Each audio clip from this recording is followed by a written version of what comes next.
Hi there.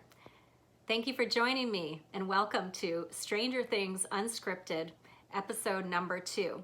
And I'm calling today's episode The House. If you haven't watched my first video in the series called The Piano, I encourage you to go back and listen to that before listening to this video. I've pinned that to the top of my Facebook page so you can have easy access for it. But if you don't have time to go back and watch that and you just want to dive into this story today, that's totally fine. I think the story stands on its own, but I do think it would be extra meaningful if you go back and listen to the story called The Piano. So this whole series I thought would be really fun to do in connection with my release of my new single called Stranger Things. Because God has done so many wonderful and strange things in my life over the years. And I just wanted to share these stories with you because whenever I have the opportunity to give God glory, give Him credit, give Him praise, I want to take that opportunity to do that.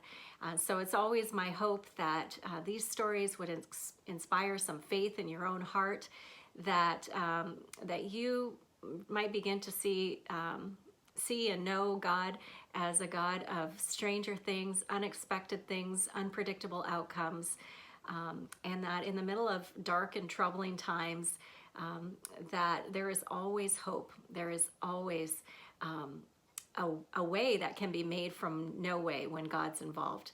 So thanks for tuning in, and I hope you enjoy this episode called The House.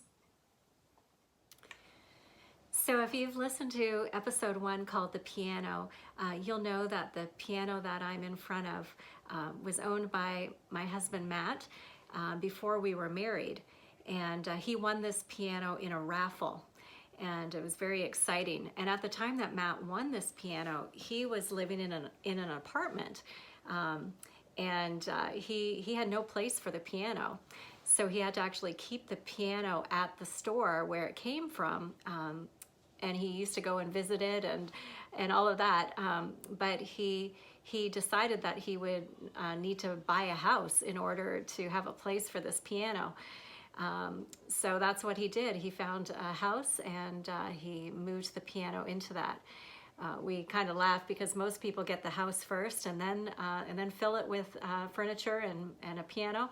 But in Matt's case, he had the piano first and had to buy a house for it. But after we were married in Vancouver, Canada, we set off on our honeymoon, a journey across the U.S. To begin our lives together in Columbus, Ohio. And of course, Matt had a house at this point, and so I moved into his house, and we started our married life in just north of Columbus. And during our first year of marriage, you know, we were getting used to our life together, and we were looking forward to the future and having children one day. And so we considered whether or not this was the house that we would want to raise our children in. And there were some issues with the house that we thought maybe it wouldn't be the best house for raising a family. And so we kind of considered whether or not we would want to sell the house. Also motivating this was that we both had some student loans at that time, and we thought maybe the responsible adult thing to do would be to sell the house and downsize and pay off our debt before children come along. So we seriously considered this and often prayed about this. And we thought, well, we know that the piano is an issue for apartment living or rental property living. And so we thought, let's not get ourselves into a situation where we put our house on the market and have nowhere to go.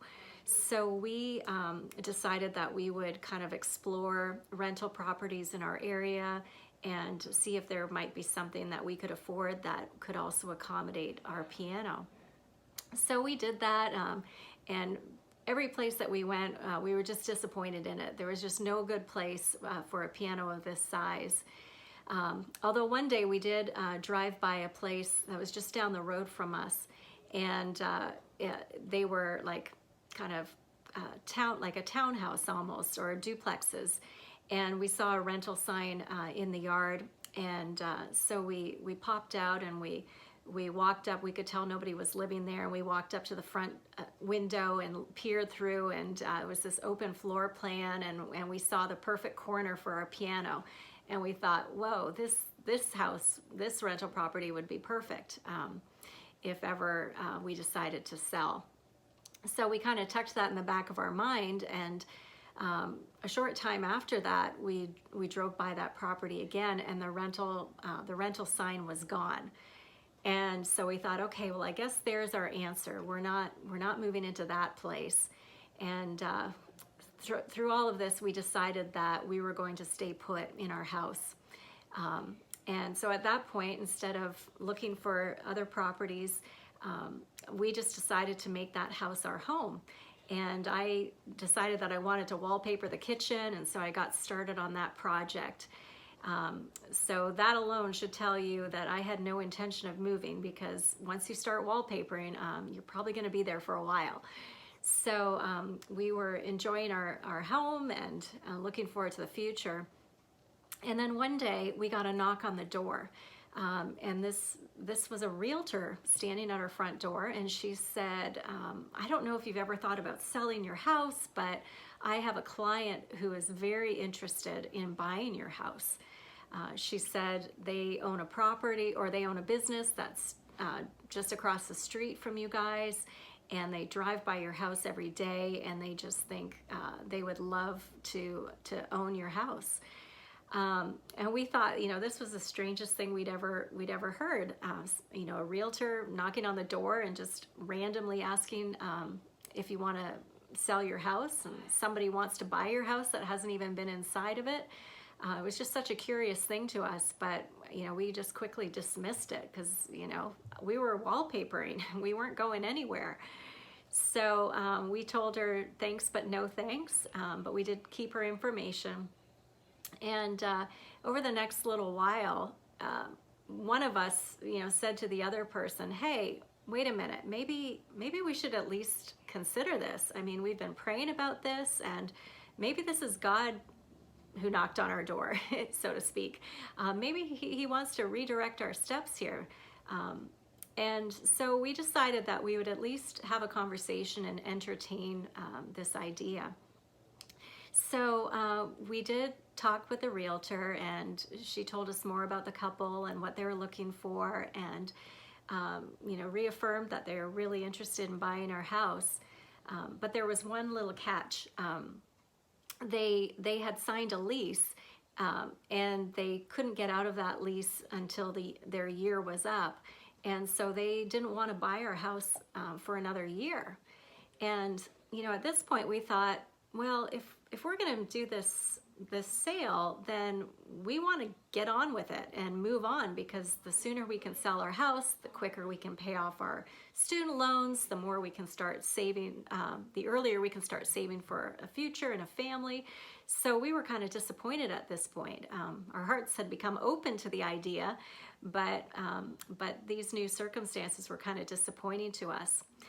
And so we, right around that time, we went on a trip to visit my family, and when we were coming back, we were still contemplating this and praying about it and everything. And I remember being on the airplane, and I just had this idea.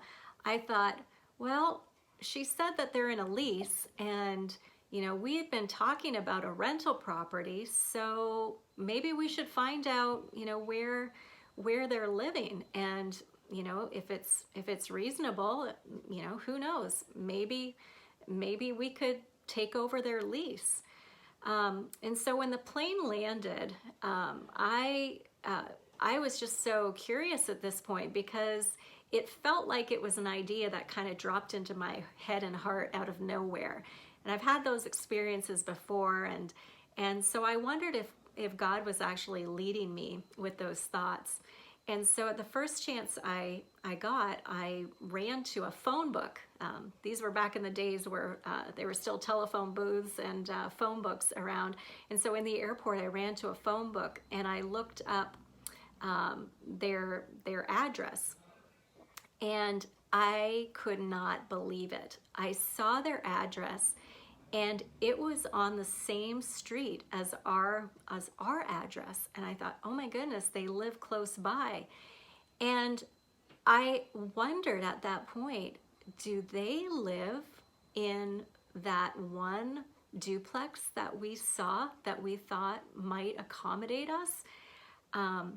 And I didn't know, I didn't have any way of confirming that, but on our way home from the airport, we made a point to look for their address, and we could not believe it. They lived in the very duplex that we had peered through the window of and thought it would be the perfect place for us. And so when we found that out, we just thought, you know, God is in this. He has heard us. He has answered our prayer. And so we called the realtor probably immediately and said we would very much be interested in taking over the lease of your client and selling our house to them. And just through amazing set of circumstances, we sold our house to them. And on the same day that they moved into our house, we moved into their duplex, crossing, you know, paths on the street. And we just never looked back. We loved that house that we lived in, but we were so sure that God had directed our steps and that we were following his lead, that we never ever looked back. So that just continues to be one of my favorite stories and favorite examples of how God leads us, and how when we're open to hearing from him and willing to be redirected, that God can do amazing things. So we lived in that house for only about 2 years, maybe a little over 2 years. And our firstborn son, Tyler, was born there. And we just, that duplex just was so great for us. It met all of our needs, and we were so thankful to be in that place. Well, thanks for listening.